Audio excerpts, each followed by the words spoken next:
this is all about suspending due process, suspending, obviously suspending immigration law is also what's happening, because the immigrants that are being detained, to say nothing of course, people being detained for freedom of speech, are already in the system, are appearing to their regularly scheduled court appearances, and are then being swept up in that moment. These are law-abiding people who live not in the shadows, who are openly saying, yes, I've got asylum claims. Yes, I've got a case here. Yes, I've got a daughter born here. Or yes, I've got a grandchild. Whatever it is, it's like they are not hiding like a criminal, right? Again, not that there's anyone listening to this that even thinks that this is about actual crime.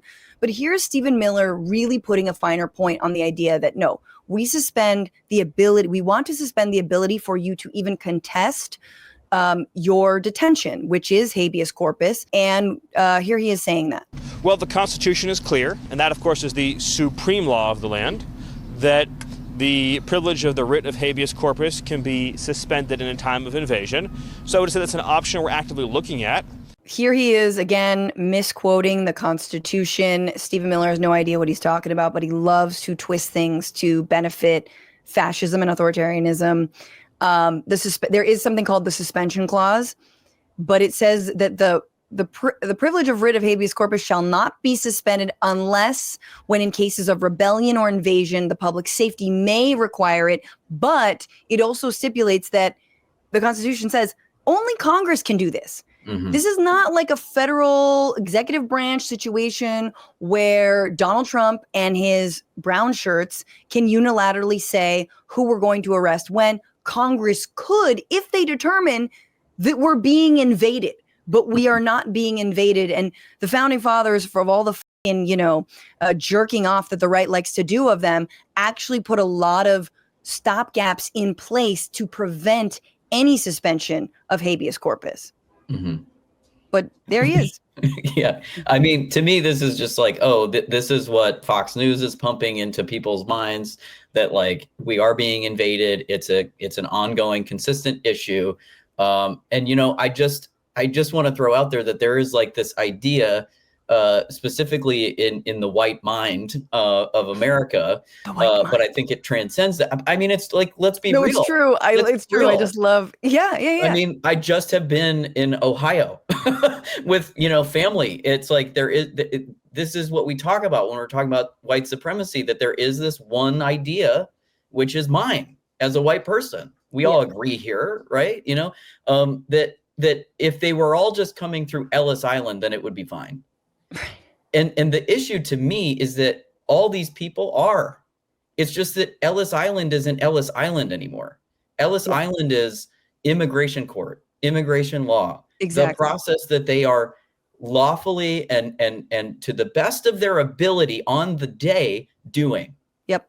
And we're not talking about that. We're not talking about this is what immigration law looks like, but that's all on purpose. And I don't know that we really can at this point. The point is that white people, like we were seeing in that video, and again, in a blue state, and I am really not trying to prioritize white people. I'm just trying to have, as a white person, the discussion that like white people, we have to put our bodies into this. It's not just about voting. It's not about having the right team and thinking the right things. We actually have to be in action. Like I saw the neighbors of those families. Yes.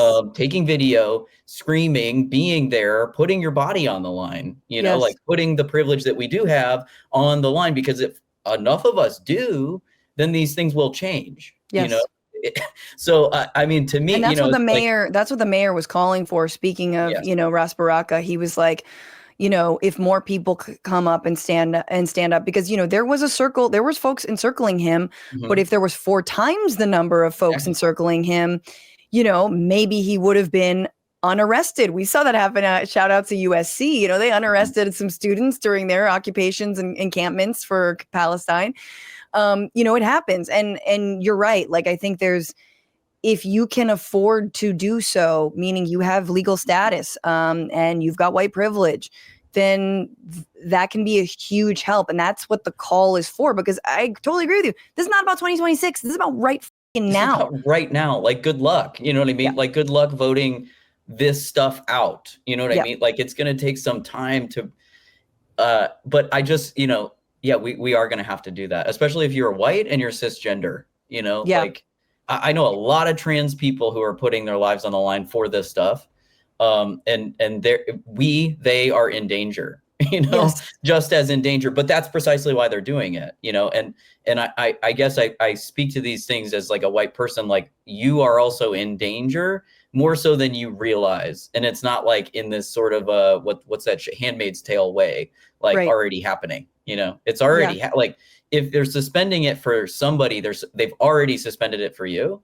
Like the democracy of this country is not in danger. It's gone. What's going on, Frantifa? If you haven't already, subscribe to this channel right now. Hit that button. And also, you can become a patron and support the show every single week. Get access to bonus episodes and exclusive merchandise. Patreon.com/bitchuation room. Do it.